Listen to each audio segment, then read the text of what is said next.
My sister, an airline pilot, called me. I need to ask something strange. Your wife, is she home? Yeah, I said. She's in the living room. Her voice dropped. Impossible. I'm looking at her right now, boarding my flight to Paris with another man. Then I heard the front door open behind me. I need to ask something strange. My sister Emma's voice crackled through the phone, and I could hear the muffled roar of jet engines behind her. She's a pilot for Delta, been flying international routes for 12 years. Your wife, is she home? I glanced toward the living room where Rachel had been curled up on the couch 20 minutes ago, binge-watching some Netflix series about British royalty. Yeah, I said, stirring the pasta sauce I'd been making. She's watching TV. Why? That's impossible, Jake. Emma's voice dropped to barely above a whisper. I'm looking at her right now. She just boarded my flight to Paris, business class, seat 3A, with some guy in a suit. The wooden spoon slipped from my hand and clattered into the pot, splashing marinara across the stovetop. Emma, that's behind me. I heard the front door open. Hey, babe, Rachel's voice echoed from the entryway, bright and cheerful. Sorry, grocery run took forever. They were out of that sourdough you like, so I had to try 3 different stores. I stood frozen in our kitchen, phone pressed to my ear, listening to my wife of 5 years walking toward me. Her footsteps, the rustle of reusable grocery bags, that familiar humming she does when she's in a good mood. But my sister was 30,000 feet away, watching my wife board a plane with another man. Emma, I whispered, turning away so Rachel wouldn't see my face. Send me a photo, right now. Jake, I can't just please. 10 seconds later, my phone buzzed. I opened the image with shaking hands. There she was, Rachel's distinctive red hair. That specific shade somewhere between copper and auburn that catches light like fire. The black leather jacket I'd bought her for Christmas, after she'd stared at it in the store window for 3 weeks straight. She was laughing, head thrown back, one hand on some silver-haired man's arm. The guy looked like he'd stepped out of a Forbes cover. Tailored navy suit, expensive watch catching the terminal lights, that casual confidence that comes with old money. I have to go, I told Emma, my voice sounding strange even to my own ears. Jake, wait. I hung up. Rachel walked into the kitchen carrying 2 Whole Foods bags, her cheeks flushed from the cold November air. She was wearing her gray yoga pants and my old Columbia sweatshirt. Her hair was pulled back in a messy ponytail, no makeup. The tiny scar above her left eyebrow from when she'd fallen off her bike at 14 was visible. Want me to make that pasta thing you like? She asked, setting the bags on the counter. I found fresh basil at the 3rd place. I stared at her. Same green eyes, with those gold flecks around the pupils. Same constellation of freckles across her nose. Same scar on her left hand from our camping trip in Yosemite when she'd cut herself opening a can of beans. Every detail exact. Actually, I said carefully, forcing my voice to stay level, I need to run to the office. Emergency. Client server went down. She frowned, reaching out to touch my arm. On Saturday night? Can't someone else handle it? Her hand felt warm, real, solid. I'm the only one with admin access to their backup system. Should just be an hour, maybe 2. Okay. She stood on her toes to kiss my cheek. I'll keep the pasta warm. I grabbed my keys and walked out to my car, my hands shaking so badly I had trouble getting the key in the ignition. I sat there in our driveway for a full minute, staring at our house, the one we'd bought together 3 years ago, the one with the porch we'd painted blue because Rachel loved that shade, the one with her herb garden out front. Then I pulled up the photo Emma had sent and zoomed in. The jacket, the stitching on the left shoulder where she'd caught it on a fence, the small scorch mark near the bottom from when she'd leaned too close to a campfire. My jacket, my wife's jacket, but my wife was inside making pasta. I drove to the Starbucks on Maple Street, the one far enough from home that Rachel wouldn't randomly show up, and called my college roommate Trevor Hollis. We'd lived together junior and senior year at Berkeley. After graduation, I'd gone into IT security consulting. Trevor had taken a different path. Private security, corporate intelligence, the kind of work that required discretion and didn't ask too many questions about client motivations. He answered on the second ring. Jake, what's wrong? I need you to track someone, I said. My wife. Silence. Then, Jesus, Jake, you sure about this? Just do it. I'll pay whatever. It's not about money. His voice was careful, the tone people use when they think you're having some kind of breakdown. But if you're serious, I need to know. Am I looking for infidelity, financial irregularities, or everything? I need to know everything. Where she is right now, where she's been, credit cards, phone records, everything you can legally access. This is about more than catching her cheating, isn't it? Trevor, please. I'll explain later. How fast can you do this? Give me 2 hours. I sat in that Starbucks nursing a coffee I didn't want, my phone face down on the table, trying not to look at Emma's photo for the 100th time. Around me, normal people lived normal Saturday nights. A group of teenagers arguing about a movie. A couple on a first date, all awkward smiles and nervous laughter. An old man reading a paperback thriller. My phone rang at 8:47 p.m. Your wife is definitely not on a plane to Paris, Trevor said without preamble. I have her phone pinging from your home address. Location services show she's been there all evening. But Jake, there's something weird. My stomach dropped. What? Her credit card just got flagged. Not declined, just flagged. For a first-class ticket to Paris, American Express Platinum, purchased 3 weeks ago. Round trip, open return. I closed my eyes. How many passengers? 2. Both first class. Total Total charge, 14,147 Moun. Who's the second passenger? That's the thing. I can't see the name without accessing airline records directly, which crosses into illegal territory. But Jake, there's more. I ran a deeper financial analysis. Your wife's been moving money. Small transfers spread out over 6 months. Always under $10,000 to avoid automatic federal reporting. My blood went cold. How much total? So far, $340,000. Maybe more. I'm still tracing the accounts. Most of it's going to an offshore account in the Cayman Islands. Business account. Registered to an LLC called Meridian Consulting Group. I thought I might throw up. Can you find out who owns that LLC? Already on it. Give me another hour. I hung up and sat there staring at nothing. Around me, the Starbucks chatter continued. Someone laughed. The espresso machine hissed. A baby cried. $340,000. That was almost everything we'd saved. The house down payment I'd inherited from my grandfather. Rachel's bonus from last year. Our emergency fund. The money we'd been saving to start a family. Gone. My phone buzzed with a text from Rachel. Where are you? Pasta's getting cold. Miss you. I stared at that heart emoji until my vision blurred. Then I did something I'd never done before. I went home and I lied to my wife's face. Sorry, babe, I said, walking into our kitchen at 9:15 p.m. Server migration was more complicated than I thought. She'd set the table, candles, wine, the good plates. She smiled and wrapped her arms around me, standing on her toes to kiss me properly this time. I made your favorite, she whispered against my mouth. We ate dinner. I asked about her day. She told me about the grocery store, about a funny TikTok she'd seen, about how her boss had complimented her presentation at work. She worked in medical device sales for a company called Bexler Medical. Been there for 7 years. Made good money. Always talked about how lucky she felt to have found a career she loved. I watched her talk, watched her laugh, watched her twirl pasta on her fork, and I wondered which version was real, this woman, or the one on a plane to Paris. That night, while she slept beside me, I went through her phone. It was almost too clean. No suspicious texts, no strange calls, no dating apps. Her email was full of work correspondence, online shopping receipts, subscription confirmations. Her calendar showed client meetings, yoga classes, dinners with friends, all normal. Too normal. At 2:47 a.m., I found it. A second iCloud account. Different email address, rachel.morrison2agmail.com. Her maiden name. I knew her password. We'd always shared everything. 1. Password for everything. Maui 2019, the year we got engaged. I tried it. Access granted. Inside were 1,147 messages to someone named Cole Bradshaw, the silver-haired man from the airport photo. I read them all. Every single one. Can't wait to see Paris with you. Finally leaving this boring suburban life behind. Our Jake will never suspect. Keep playing the devoted wife until the money transfer is clear. C. He actually bought me the jacket I wanted. So predictable. Wearing it on the plane will be poetic. R. You're sure he won't notice the accounts? C. He's an IT guy, not a financial analyst. As long as I keep the transfers small, he'll never see them. R. I love you. This waiting is torture. 6 more months and we're free. C. I know, but we have to be smart. If he gets suspicious, I lose everything. His inheritance, his savings, the house equity. We stick to the plan. R. There were photos too. Rachel and Cole at a restaurant I didn't recognize. Rachel and Cole in what looked like a hotel room. Rachel laughing, radiant, alive in a way I hadn't seen in months. And then I found the folder labeled Documents, bank statements for the Cayman account, a lease agreement for an apartment in Paris's 7th arrondissement, travel itineraries, and a legal document titled Dissolution of Marriage Draft. She'd already written the divorce papers. My hands weren't shaking anymore. They were completely steady. I took screenshots of everything, every message, every photo, every document. I uploaded them all to my personal encrypted cloud storage, the one Rachel didn't know about, the one I used for client work. Then I cleared my browsing history and put her phone back exactly where I'd found it. When I woke up the next morning, Rachel was making pancakes. Morning, sleepyhead, she said, kissing my forehead. Coffee's ready? I smiled, hugged her, told her the pancakes smelled amazing, and I started planning. Trevor called me Monday afternoon. I found the LLC owner, Cole Bradshaw, 58 years old, CEO of Bradshaw Capital Partners, venture capital firm, manages about $400 million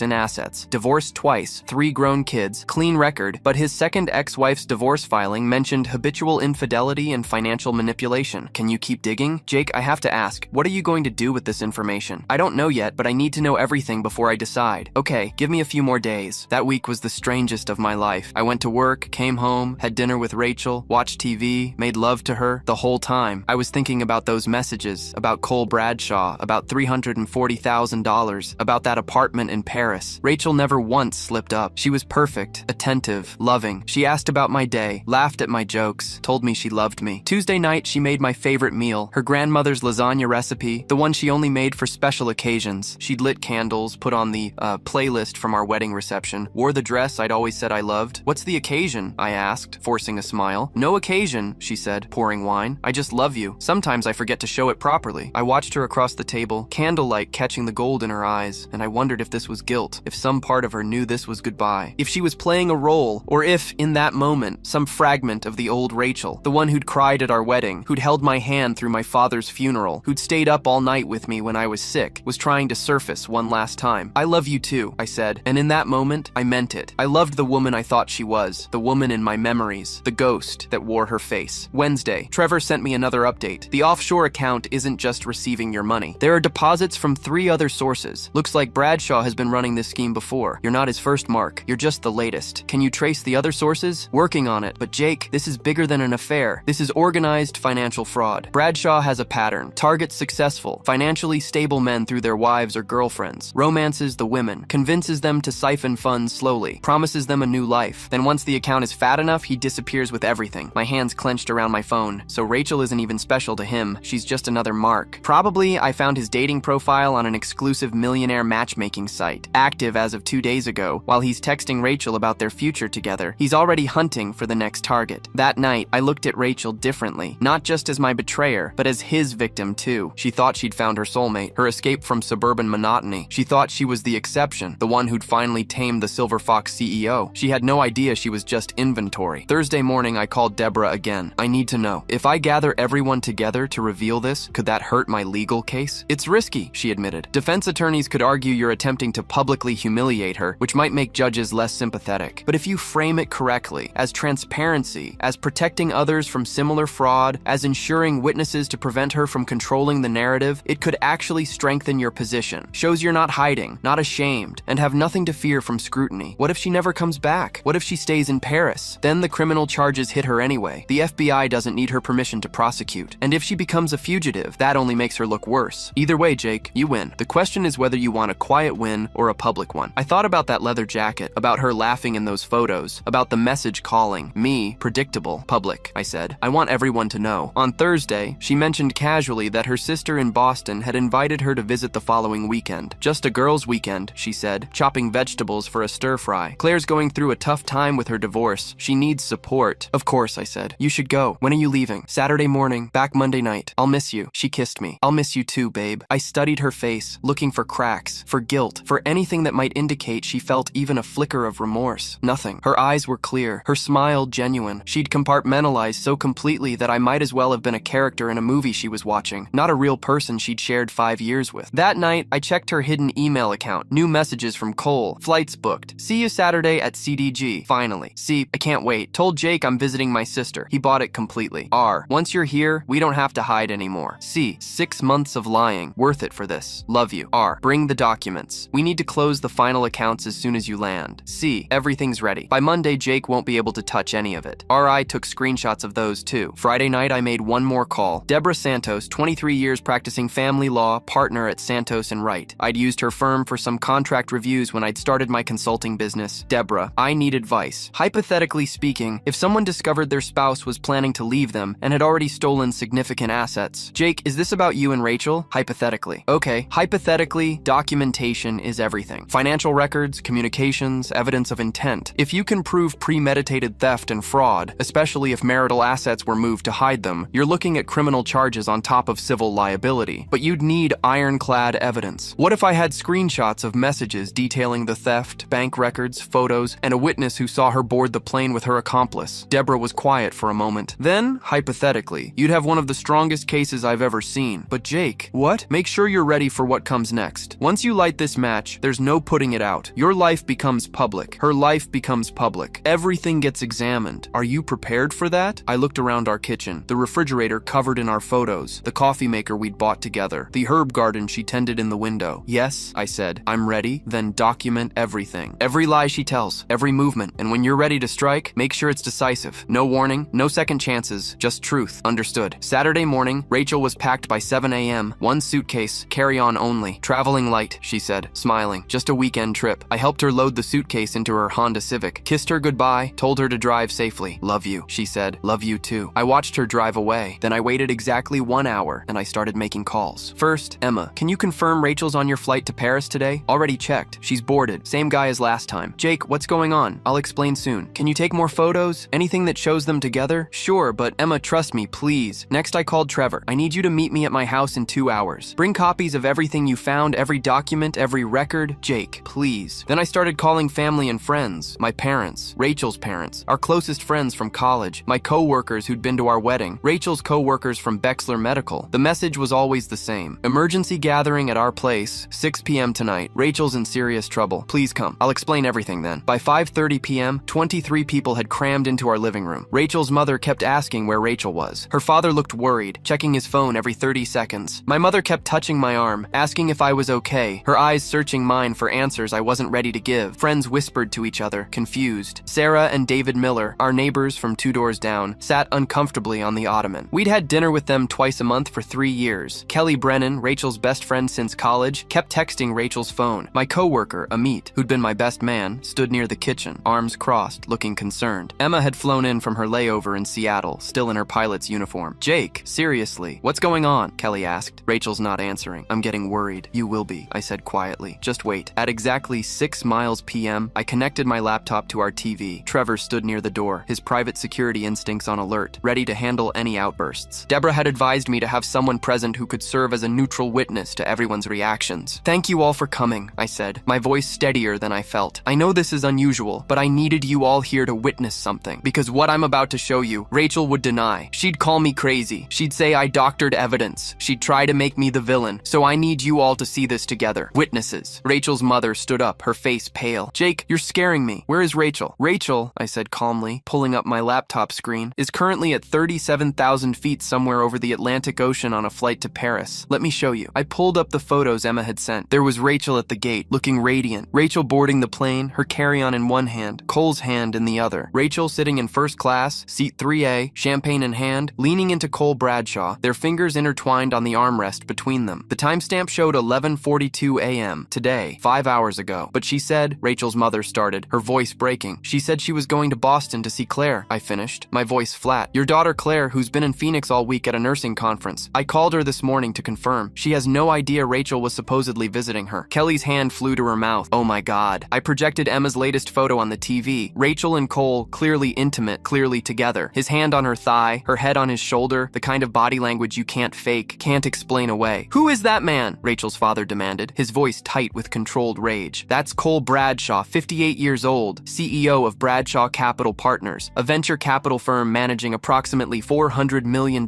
in assets. He's been divorced twice, has 3 adult children, and he's been having an affair with your daughter for at least 8 months. I clicked to the next slide, screenshots of their messages, blown up on our 65-inch TV so everyone could read them clearly. Can't wait to start our new life together in Paris. Finally free. Are worth every penny I invested in you. You'll be worth it. See, Jake has no idea I've been draining our accounts. He's so trusting. Almost feel bad. Almost.